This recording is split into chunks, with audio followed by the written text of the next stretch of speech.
Okay, Math 10, here is the second lesson. The first one was the 30, 60, 90. Now we're gonna do 45, 45, 90. This one's actually easier. So for this one, again, the side opposite the right angle is your hypotenuse.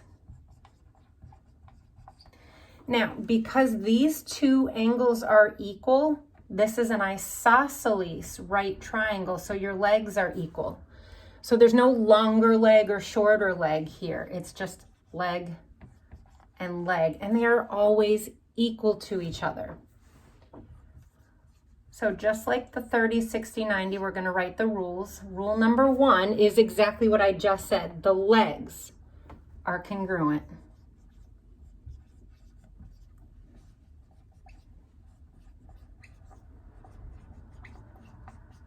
So if you know one of them, you know the other. The second rule, the hypotenuse will always be the square root of 2 times a leg. The hypotenuse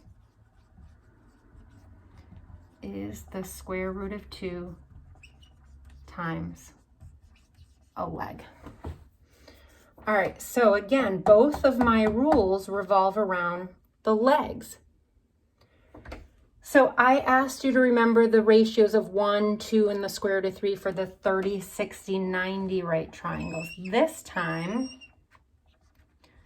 for your 45, 45, I want you to remember a different ratio.